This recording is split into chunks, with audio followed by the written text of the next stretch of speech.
ဒီနေ့ဒီချက်က unit 17ကိုရှင်းပြပေးပါမယ် unit 17က present perfect ရဲ့ part 3ဖြစ်ပါတယ်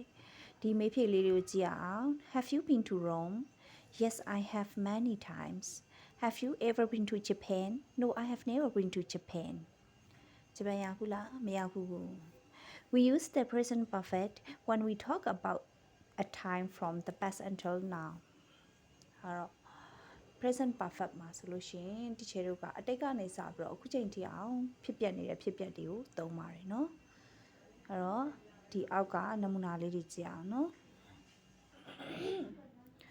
အဲ့တော့ Mary is an interesting person she has had many different jobs and has lived in many places Mary ကစိတ်ဝင်စားစရာကောင်းတဲ့လူတစ်ယောက်ဖြစ်တယ်သူကအလုပ်မျိုးစုံကိုလည်းလုပ်တယ်နေရာမျိုးစုံမှာလည်းနေတယ် I have seen that woman before but I can't remember where ဒီမျိုးသမီးကြီးကိုကျွန်တော်မြင်ဘူးပါတယ်ဒါပေမဲ့ဘယ်နေရာမှာလဲဆိုတာမမှတ်မိတော့ဘူး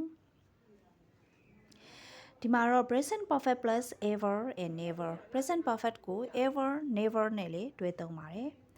ဒီမှာပြောထားတယ် has Anne ever been to Australia yes once and က Australia ကိုရောက်ဘူးလားဆိုတော့တစ်ချိန်ရောက်ဘူးပါတယ်လို့သူကပြောတယ်ပေါ့နော်ဒီမှာကျတော့ gone နဲ့ been ကိုရှင်းပြထားတာဖြစ်ပါတယ်ဒီဘက်မှာ gone နဲ့သုံးမယ်ဒီဘက်မှာက been နဲ့သုံးမယ်ပေါ့နော် where is Ben he is on holiday he has gone to Spain ဒီမှာကျတော့ 2 weeks later နှစ်ပတ်လောက်ကြာပြီးတော့ hello Ben ဆိုပြီး Ben ကပြန်ရောက်လာပြီပေါ့နော်ခုနကတော့ holiday Spain ကိုသွားတယ်အဲ့တော့ Ben ပြန်ရောက်လာပြီ Ben ပြန်ရောက်လာတော့သူနဲ့တွေ့တယ်ပေါ့နော်တွေ့တော့သူကနှုတ်ဆက်တယ် Hi I have been on holiday I have been to Spain သူက holiday Spain ကိုရောက်ခဲ့တယ် Spain ကိုရောက်ဖူးတယ် Spain ကိုသွားခဲ့တယ်စသဖြင့်ပြောရင် been ပေါ့နော်အဲ့တော့ exercise ကိုကြည့်အောင် exercise က 17.1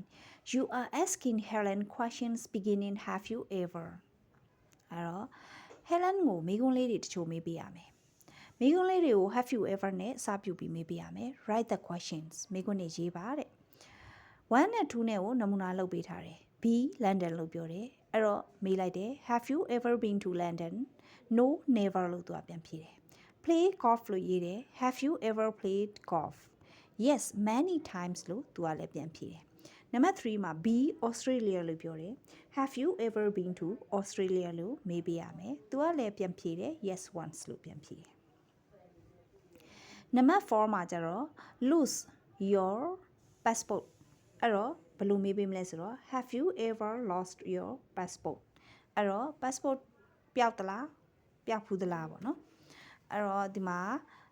သူပြောထားတဲ့ lose ကို LOST lost ပြောင်းပေးရပါမယ်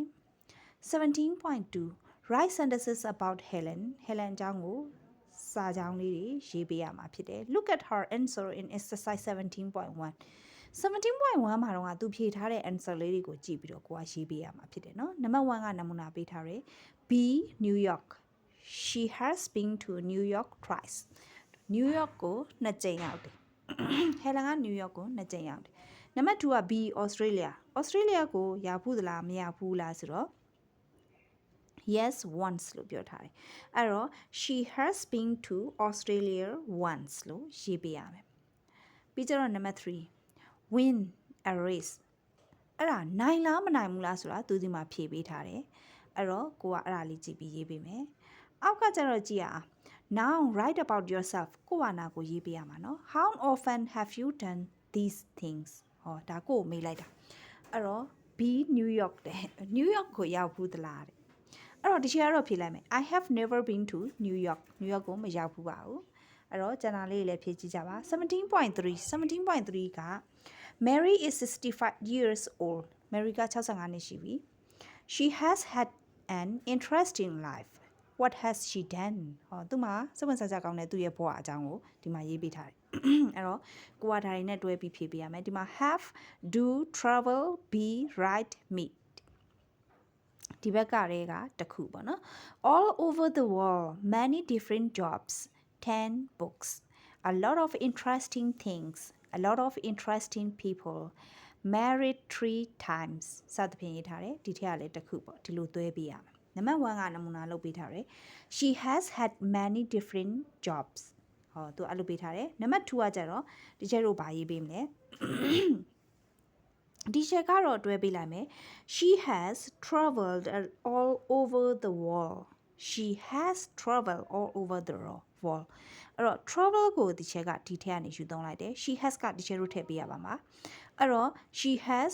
traveled all over the world all over the world နဲ့ဒီဘက်မှာတွဲပေးထားတယ် travel ကဒီတိုင်းထားလို့မရပါဘူးသူကဒီမှာပေးထားတာက verb infinitive တွေပဲဖြစ်ပါတယ်เนาะဒီချက်တို့က verb 3 verb 2စသဖြင့်လိုအပ်တာပြောင်းပေးရပါအဲ့တော့ဒီမှာကျတော့ she has ဆိုတော့ verb 3ပြောင်းပေးမယ်เนาะ travel တူတူပဲเนาะ verb 3နဲ့ verb 2က T R A V E L L E D traveled ဖြစ်ပါတယ်နံပါတ်3ပေါ့နော်နံပါတ်3ကကြတော့ဘာပြောပေးမလဲဆိုတော့ဒီချက်နံပါတ်3ကိုလည်းနမူနာလုပ်ပေးမယ်နော် she has met a lot of interesting people လို့ဒီချက်ကတော့ရေးပေးလိုက်တယ် she has ကဒီချက်တို့ထည့်ပေးရမှာ meet ကို met လို့ပြောင်းမယ် a lot of interesting people လို့ဒီချက်ကတွဲပေးလိုက်တယ်ကျန်တာလေးတွေလည်းလုပ်ကြည့်ကြပါနော်ပြီးကြတော့ 17.4 right gone or been gone ရေးမှာလား been ရေးမှာလားဆုံးဖြတ်ပြီးတော့ဒီ quality ထဲမှာထည့်ပေးရမှာဖြစ်တယ်နံပါတ်1ကတော့နမူနာရှိတယ် Ben is on holiday at the moment